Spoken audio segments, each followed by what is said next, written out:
wage bill is. And obviously the problem is, as a businessman, and I can tell you, in consulting with other businessmen, when profits go down, when your costs go up, business people get conservative, they don't hire, they start to, they pull back and retrench, and that's what's going to happen. And we still don't know for sure what the hell this bill has. One more time. Dan, I guess we're going to need to, there we go. From a business point of view, and as we're discussing, as I discuss with some of my clients about how, and we're trying to figure out how this is going to affect us, the concern everybody has is because what we know already looks bad, and there's so much we still don't know, is that it's going to represent chaos. And I'll tell you, as you watch the news on Greece, you're starting to see the chaos that businessmen are getting nervous about. And if you're nervous, do you make investments? No. You hunker down. So again, all of this looks like massive, with a massive deficit. Worry about a huge increase in inflation. There's a lot. You saw what happened today. The Dow went down 1,000 points today, just because people are nervous. 1,000 points. The economy could very well slump, and if this all happens, it will. And there's unpredictable damage. As a businessman, you don't know for sure where to invest right now, so you don't. Healthcare costs, and working with a couple of my clients for employers, are going to go up because there are going to be doctor shortages. At the same time, there's going to be 30 million new patients. So when there's a limited supply, prices go up.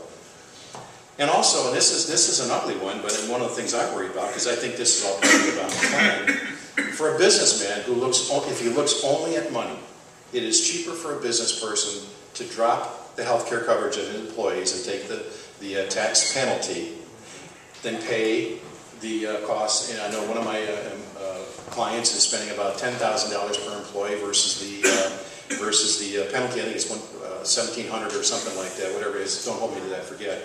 Bottom line is if you're just oriented on cost, now I'm proud to say that at least the folks that I consult with are going to continue carrying coverage as long as they can, but you know that other people will not. So that means we're going to start seeing people drop from healthcare insurance, which will force them onto what I really think their plan is, which is a government-controlled health insurance program. So the bottom line from a business point of view is that because of all this, for the bad news we already know, and the bad news that we're afraid of and keeps popping up every day, hunker down. Don't invest. Obviously do the things that make sense, but this is not an investment-oriented environment for the businessman. I think if you want a snapshot of what could happen here, take a look at what's happening in Massachusetts.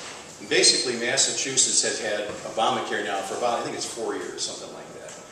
And what's happening in Massachusetts? Well, first of all, Massachusetts today has the highest health insurance costs in the United States of America. It's had Obamacare for 4 years. Our promise was that this was going to take health care insurance costs down.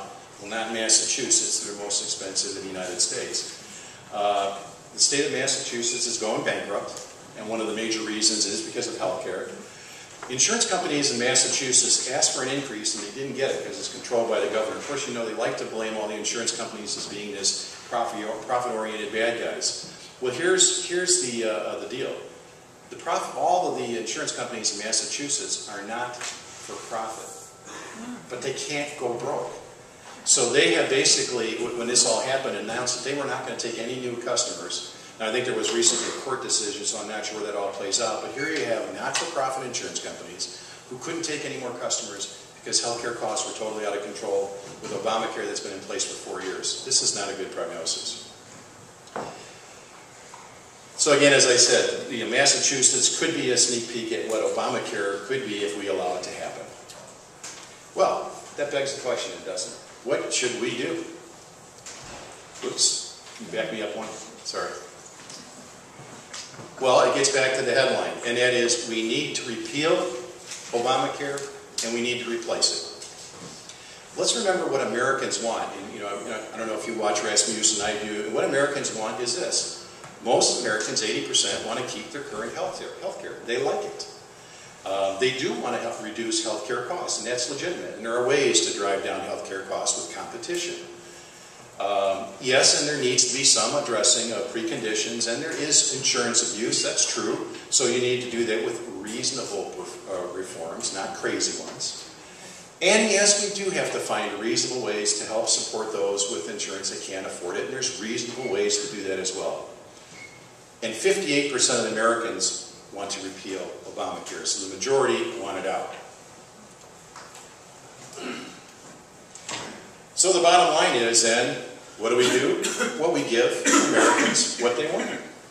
And the Republican solution, because that is the other party, I mean, that's, you know, and I know that the Patriots is non-affiliated, but the other party is Republican, so let's just talk about what they should do, is to replace Obamacare with reasonable and prudent health care reform. Keep the current health care system for the 80% of people that like it. Start having cross-state competition with insurance companies, because competition will drive down prices. Any businessman knows that. And we've all had to reduce our prices when competition goes down.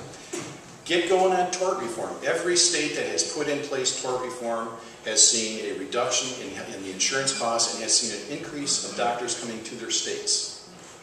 So it's a proven thing. Do tort reform. Of course, we all know why that's not happening, because lawyers pay the Democratic Party not to do it. There should be some kind of control on preconditions that are reasonable and controlled, as long as patients don't jump in and out of insurance, because we understand how you can play the game on that. So yes, you have to pay your fair share, but let's address that. The bottom line is, let's replace this monstrosity that is Obamacare and replace it with a reform of the current best healthcare system in the world. And that will save our economy and our jobs. So let's give Americans what they want. So bottom line is, let's just not talk about repealing, because that is always a charge I'd like to level against us. We're the no-sayers. Okay, no, we don't want to just repeal it. We want to replace it with a logical, rational, responsible reform. And that's it.